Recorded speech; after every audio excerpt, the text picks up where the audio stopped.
Welcome to Fantastic Females, our adventure to finding the mythical island of freedom together. I'm Kalyani. And I'm Rupali.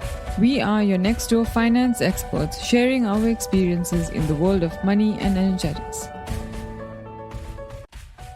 Welcome everyone to today's episode of Money Matters. This is our periodic series where we take your questions in a bite-sized format and kind of give our answers in a short and digestible way. Today's Money Matter question is about what impacts my credit score, what should I be aware of, and what does it impact? Yes. So before we go into that, what is the credit score? the credit score is basically a hidden number that the banks kind of give you as a score of how well you have done with your credit in the past. Yes. That's a very generic statement. They basically are assessing how risky you are as a client. Yes, a much better way And to so put they it. are ranking you based on certain criteria. Yes.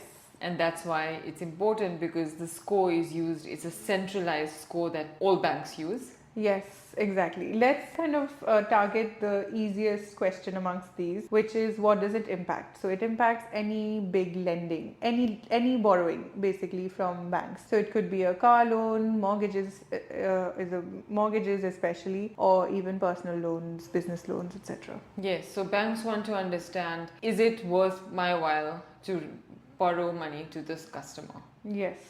Whether it's, like you said, in different forms. And so how they assess it is they try and understand you as a customer. What is your track record in terms of borrowing, repaying, all of that. And there are certain factors that go into this calculation. We can discuss some of these.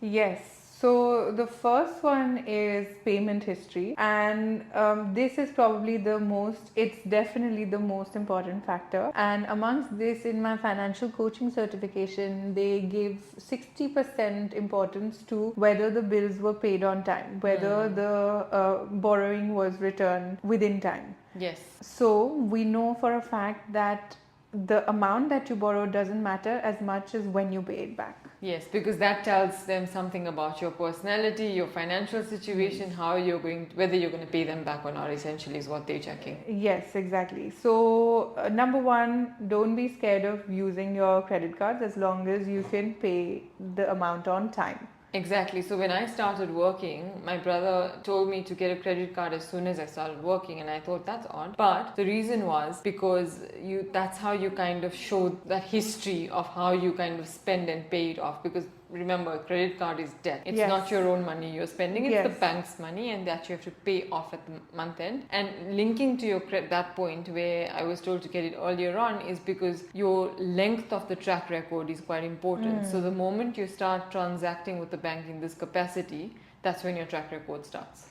Yeah, and it's very different to how the previous generation thinks of credit cards, right? Especially my parents, till today, will not touch a credit card because they think it's not required, it's bad to kind of spread your feet wider than you need to. But it's very different for us and in the banking system today. Like you said, the right thing, and this is something that we want to suggest to all our listeners, is to get a credit card as soon as possible once they're over 18 and start using it, start paying it back on time, and keep that track record, right? Yes, I think it used to be considered like a bad thing, like you said, by the previous generation, but it's a requirement today. Yes. And in Dubai, it's also, I consider it like there's a benefit to your credit card usage because you get points, you have many different perks too, so which we've discussed. Yes, we have, and we were discussing how, at least for me and my family, we put most of our bigger expenses on the credit card so that we earn the points back from it.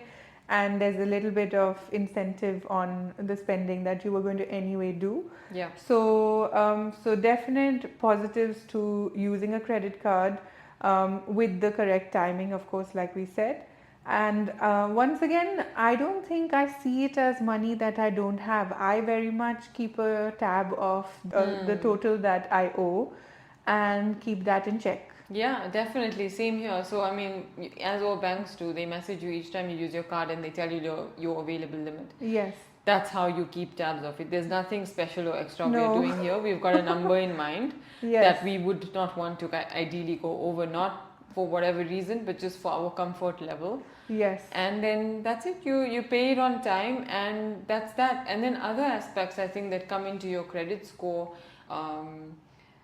New credit, so what credit have you obtained recently? So if you've gone out there and gotten 5 loans recently, that may not look as good Yes. on your credit score Yes. versus someone who's not had new loans for the past couple of years or whatever it is. Yes, so basically having lesser number of credit cards that are paid on time is better than having multiple credit cards that might just be hanging around, Yes. is my understanding. So it might be super tempting sometimes to keep getting new credit cards for XYZ benefits, or cinema tickets is my kryptonite normally in considering a new credit card. But it's not a good habit in terms of financial decisions. No, it's not. And I think the other factor, like you said, you don't want too many credit cards, but if you do have a diverse set of borrowings, which is so counter to what we've been ingrained as with through our parents, different types of credit are not a bad thing necessarily, as long as you've managed it well. That again is another way of showing the bank that actually I have done this before, and you will get your money back in time. So what do different types of credit look like? So you have your credit cards, you have your mortgage, you may have a car loan, you may have a student loan. Of course, you don't want to double up and triple up on loans just because you want to build your credit score. I mean, the idea is to manage it well. So that means you have to be able to afford it and pay it off over time. Otherwise, it takes away more from you than it gives you. Yeah. But that's kind of the variety of loans that or debt that I can think of off the top of my head. So I think it all goes back to building that security and trust with your banks, right? With the banking system in general, and the credit score gives a number to this trust that the banks have built on you as a profile. Yes. Because Rupali mentioned different types of borrowing, I wanted to bring in an aspect of debt to liquidity ratio, and what I would normally aim at is about 35-40% of my total income at the top. People might have different levels of comfort with this, but that's kind of the general recommendation. And what you mean by that is what portion of your income do you pay off monthly? Yes. Right? Yeah. Towards your Towards debt. Yes. So inclusive of mortgage, car loan, student loan, etc. Yeah, correct. So there is that sweet spot that you want to identify for yourself, and I'm sure the banks have certain, banks do have actually, I know for sure. I've worked on some of these models in the past, and they do have certain ranges and how it all kind of comes together for sure. Yeah. Yeah. So as a rough number, 35 to 40% maximum is what you should be looking at. And I wanted to share a little bit about how you can find your credit score in the UAE. So it is really simple. You can download an app called AECB Credit History Report, and we'll put up a reel on our social media that you can refer to in future as well. You can literally log in with your UAE pass, and with that, the first time I did it, I think there was a payment of 10 dirhams. I'm not sure if that payment is required anymore. And with the UAE pass, it literally just takes you to the next step, which is to see your credit report, and that's got the number that you're looking for. Generally, the credit scores are out of a total of 800, and anything over about 680 is considered to be pretty good, and over 700, 730 is excellent. So it'll be a good idea for you to check where you stand right now, and there are many measures that you can take to improve it. The first one being to start paying your debt on time. Yes, and I think I just want to highlight something here is based on my experience. I don't know if it still happens, but when I downloaded my credit report or when I received it, then I had certain cards on there that were closed long before. So the credit bureau data did not sync up with bank data. And so sometimes what that means is you need to go back to your bank and say, please update my credit record for it to then filter through to your credit report. Yeah, that's interesting because I recently checked mine in April and it was showing updated as of December 22. So I'll keep that in mind. And some banks, even if it's outdated, it might be a year ago, which for some reason hasn't come through. Right. So you might see certain credit cards that are listed there that you don't no longer have, or certain things that... So it's always a good idea to just quickly go through that and see, is there something here that I don't recognize, something that I've closed before? because that affects your credit score. Oh, amazing. And I've recently gone through the experience of buying a house, and this was one of the first things that was asked by mortgage agents.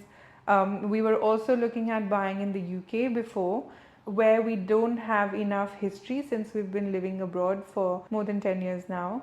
So that was actually a problem just to Interesting. feed into this. So I hope this was useful. It's always important to keep your finances in check. This is one way of doing it. And if you have any other topics or questions for this Money Matters series, just reach out on our social media. So please share this podcast, leave your reviews, your comments to support us on our journey. We are so passionate about making your lives more abundant with this information. So with that, we bring this episode of our financial adventure to an end. Please follow us on all social media platforms at Fantastic Females. None of the information provided is financial advice, and Fantastic Females is not a financial advisor. The information provided is educational only. It is general in nature and does not take into account your personal circumstances. Please use your own due diligence before making any financial or investment decisions.